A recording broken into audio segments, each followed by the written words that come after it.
의지에 대하여 사도 요한. 예수께서 고향 나사렛에서 조은번 마크라와 함께 새로 주문 들어온 나무 침대를 만들고 계셨습니다. 마크라는 목재상으로부터 목재를 들여와 창고에 쌓고 예수는 침대 모양을 그리고 계실 때 에세네파에서 수행 생활을 한 요한이 공방에 찾아와 마크라에게 말하였습니다. 예수라는 분이 이 공방에 계시다고 해서 찾아왔습니다. 마크라가 요한에게 말하였습니다. 공방 안쪽에서 침대 모양을 그리고 계시니 제가 안내해 드리겠습니다. 마크라가 요한을 예수께 안내해 앉을 자리를 마련해 주고 물과 빵을 내오자 세 사람이 둘러 앉았습니다. 요한이 예수께 말하였습니다. 저는 에세네파 광야 공동체에서 3년 동안 공동체 생활을 했고 그곳에 있으면서 선생님에 대한 이야기를 많이 들었습니다. 공동체 생활을 통해 하나님의 음성을 듣고자 노력했지만 의지가 약하여 공동체 안의 엄격한 규율을 모두 지키기 힘들었습니다. 그리고 혹 그 규율들을 모두 지키고 마음으로도 규율에 얽매이지 않을 만큼 의지가 흔들리지 않는다 하더라도 하나님의 음성을 듣지 못할 것 같다는 생각에서 벗어나지 못했습니다.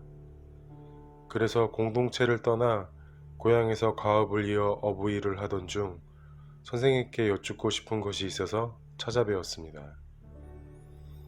죽음도 두려워하지 않을 만큼 강한 의지로 수행하여 며칠 물을 마시지 못했어도 하루 물을 마시지 못한 누군가에게 제 생명수를 줄 수 있는 의지를 완성하면 하나님의 음성을 들을 수 있을까요?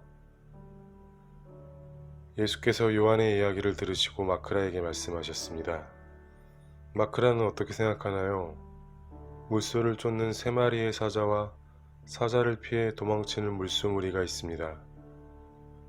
물소를 공격해 물소의 몸을 먹어야 자신의 생명을 유지할 수 있는 사자와 사자의 공격을 피해 도망쳐야 생명을 유지할 수 있는 물소의 의지 중 어떤 의지가 강할까요? 마크라가 예수께 말하였습니다. 물소 무리 중 의지가 강한 물소가 있다면 세 마리의 사자를 피해 도망칠 것이 아니라 사자보다 몸집이 2배나 크고 강한 뿔도 가지고 있으며 수적으로도 우세한 무리의 힘을 믿고 사자의 공격에 맞설 수 있으리라 생각합니다. 예수께서 요한에게 말씀하셨습니다. 공격하는 의지도 도망치는 의지도 공격하고 도망친 경험의 학습을 넘어 어미의 뱃속에서부터 또 그 어미는 그 어미의 뱃속에서부터 전해진 태생적 의지입니다.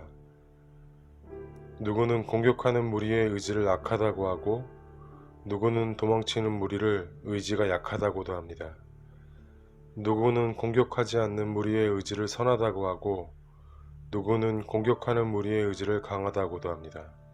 공격하는 의지의 환경과 태생 속에서 도망치는 의지를 갖기는 어려운 일이고 공격하지 않는 의지의 환경과 태생 속에서 공격하는 의지를 갖는 것 또한 불가능한 일입니다.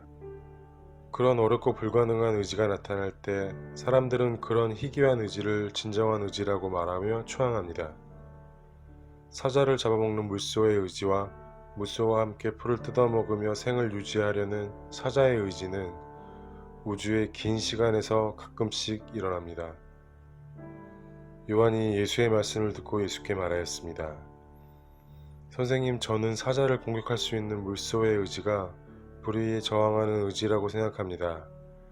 그런 의지를 갖고 수행하여 로마라는 사자로부터 공격받고 있는 우리 민족을 구원할 수 있는 하나님의 음성을 듣고 싶습니다.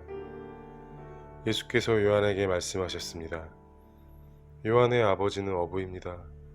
그렇기에 하늘과 땅이 주신 어부의 의지는 자연스럽지만 우주의 시간에 가끔씩 일어나는 사자를 잡아먹는 물소의 의지는 요한에게 일어날 수 없습니다. 광야 공동체에서는 몇백 년에 한 번씩 나타난 선지자의 의지를 기준으로 규율을 정하고 그 선지자를 추앙하며 그 의지에 도달하여야 하나님의 음성을 들을 수 있다고 말합니다. 그러나 요한이여, 하늘의 부성과 땅의 모성에 다가가는 길은 하늘과 땅이 부여하신 태생의 의지에 있기에 모든 사람이 도달할 수 있는 의지이지 몇백 년에 한 명씩만 도달할 수 있는 그런 의지에 있지 않습니다. 그러므로 하늘의 보성과 땅의 모성이 요한에게 주신 어부의 의지로 그물을 던져 물고기를 잡으세요. 내가 곧 갈릴리 바다로 요한을 만나러 가겠습니다. 예수께서 말씀을 마치시자 마크라는 다시 창고로 돌아가 목재를 쌓고 요한은 고향으로 돌아가는 길을 향해 떠났습니다.